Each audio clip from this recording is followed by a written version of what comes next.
What's up, everybody? It's your boy Savage. Welcome back to Savage Studios. Much love, much respect every time. I'm going to get right to it. It's been a minute since I've done a Celly Nightmare. Today I'm doing a Celly Nightmare. If any of you guys have seen Austin Powers, you know who I'll be talking about. His name is Joe's son, right? But his full name is Joseph. I want to say his middle name is pronounced Hyungmin Son. So if you guys have ever watched any of those Austin Power films, he's the Asian guy who like takes off his hat and throws it like a weapon. He's kind of like dressed like a butler or something like that. Stocky Asian dude. If you haven't, just look up Joe's son on Google. You'll see which Austin Powers he popped up on.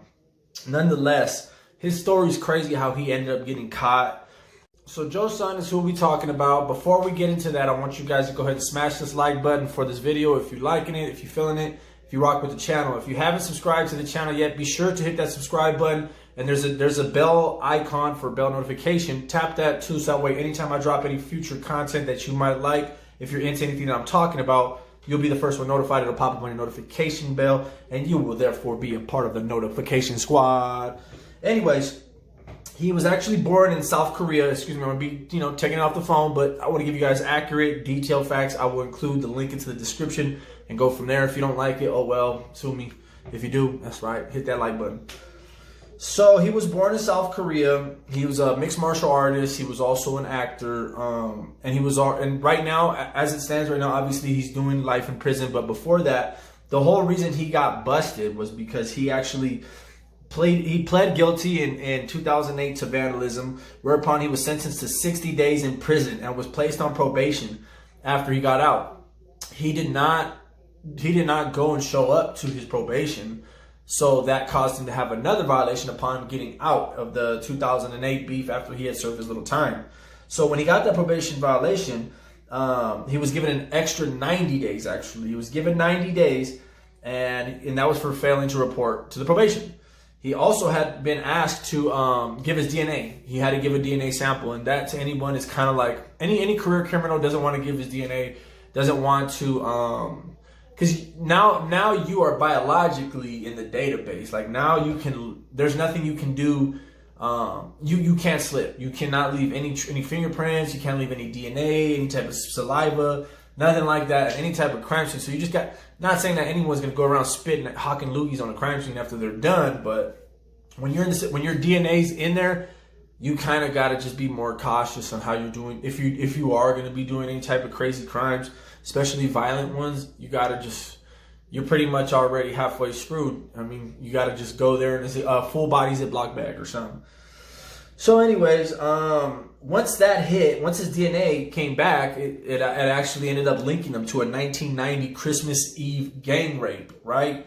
So we know that he's in SNY. We know he's in protective custody because he'll be killed in general population. And just possibly for him being an actor, I don't know if they give him the option to stay GP or not, but either way, this is probably where he's most likely going to be at.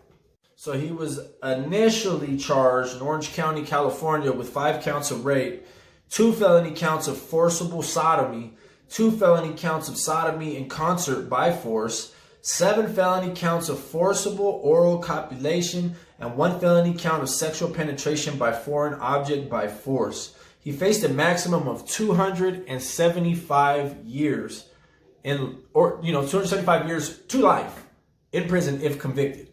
So El Scrudo, he's El Truvo. That's done. That's a wrap. There's really nothing he can do. And not only that, his time in prison is going to be horrible as well, no matter where he's at, because he's such an easy person to spot. And both sides would be waiting for him if that's the case, because it is what it is. You're on Front Street, you know what I mean? You done, So he had a son and an accomplice tortured and repeatedly raped the victim before releasing her with her pants tied around her eyes. So that's how they released her. During the trial, the woman said that son told her, "It's Christmas. This is your lucky day."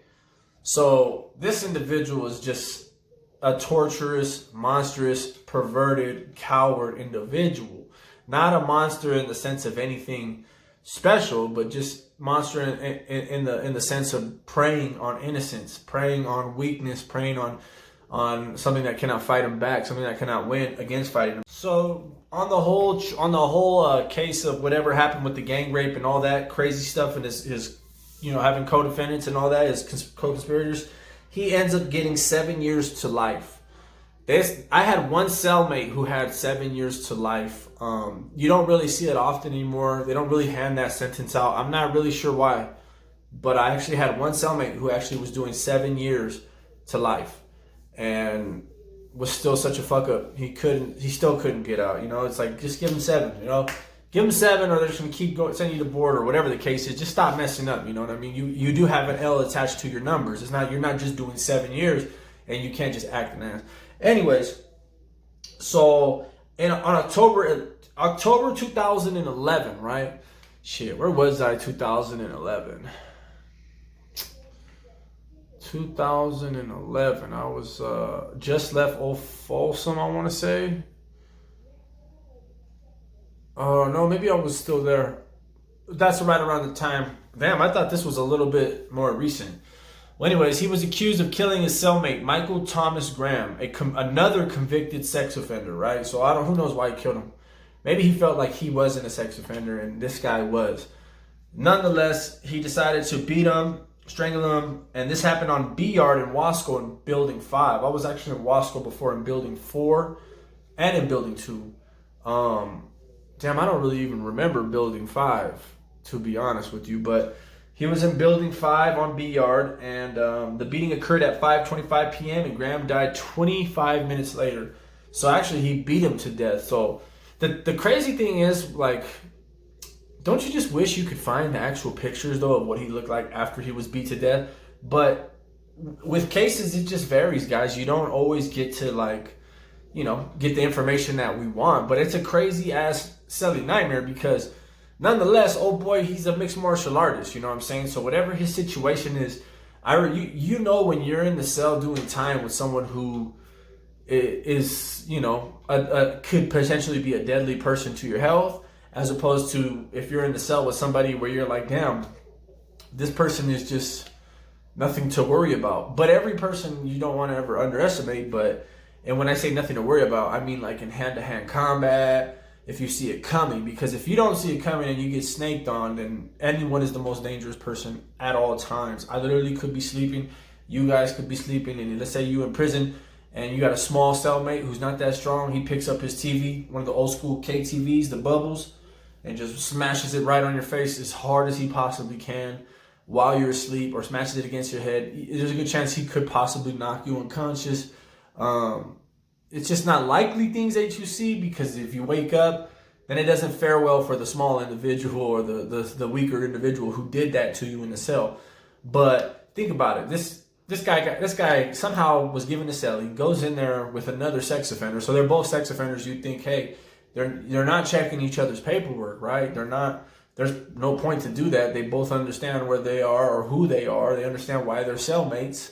But for whatever reason, I think for him to beat him to death, you got to understand, this dude's got something else on his mind. He ended up signing the 7 years to he ended up getting 27 more years on top of the 7 years to life, because of the manslaughter. They charged him with voluntary manslaughter. So maybe they got in a fight. I don't know. Maybe they got in a fight. Maybe one of them felt like, hey, I'm not really a convicted sex offender. Like, I'm not really guilty, and you are. Or maybe they both were like, man, I hate myself too. Let's just kill each other, see who can take each other out first. You really don't know, but I'm going to go ahead and lean more towards Joe's son wanting to have done this, maybe just out of trying to be single cell. Not understanding that in-house killing another inmate in the cell is not really as big an issue as it used to be. It's not, I think you do like a year and a half in the shoe. Single cell, and then you get cellies again. They end up giving you a cellmate again. So there's really no rehabilitation. Like, let's say the dude's a serial killer. Like, let's say he really wants to just keep killing, and ends up like a Jamie Osuna. And for anyone who follows that, if you follow me and DM me, I can send you the Jamie Osuna picture. I took it off my page. I had it up there for a while. But if you guys give me a follow, whoever follows and DMs me, you'll see it on the page. I'll probably even repost it soon. I'm not sure, but either way, the profile's gonna go private for a little while. So those who want to see it, you must follow for it. Aside that, I do want to say, I want to give a shout out to A1 Audio .tent, A1 Audio and Tent, right? In Victorville off Hesperia Road, man. I want you guys to go check him out. I will be dropping the link to his Instagram on my description of this video. Go get your windows tinted. He's got the most cleanest work that I've ever seen as far as tinting windows, no blemishes, no wrinkles, no whatever the hell kind of crap can come with someone tinting your windows. It ain't there. He tints it perfect. Whatever kind of shade of tint you need, all around tint. As well as his audio system, man, his bass that he throws in, the scars, the amps, everything, man. You got to check it out. Dude's legit. Prices are amazing. Great customer service. Give him I'll put the link in the description. Go follow him on Instagram. Give him a ring, man. Hit him up. You never know when you might need a system. You might need some windows, man. But before we close, I do want to say I hope you guys like the Celly Nightmare, because you know what? No matter what he was, Joe-san had that crazy ass killer look. That dude was born in South Korea, man. Who knows what time, but you know it goes down over there, man. You know, some of them cats, man, they used to war already. They used to living on the edge already. So this dude, maybe it's just in his blood to be a very destructive, just carnivorous type of person. And he doesn't care. He doesn't care about women. Doesn't care probably about kids or whoever his cellmate's gonna be. And I promise you this, you can mark my words, he'll kill again. Like, he'll kill his next Celly, because he probably just doesn't want a Celly. He wants to be a pervert by himself. You know, he wants to be dealing with his situation by himself. And in prison, the only way you get that afforded luxury is to earn that luxury. And it's not long lived, because overpopulation makes it to where unless you go to death row, you're not going to get that quiet time. And don't ask me why people want to go to death row, but they fucking do. A lot of people want to go to death row. That's where they want to do their time. They don't want to deal with politics of anything. They probably don't even want to deal with segregation or anything like that. They don't want to deal with anything. They probably just want to deal with themselves, and their day to die. That's it.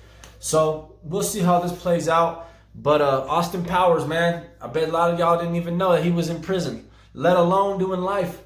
Let alone killing a Celly and doing a lot more than life. Now you guys know, funniest disrespectful comment about this. The funniest diss that I can get from y'all gets pinned, but it better be good. That's all I gotta say. Doses.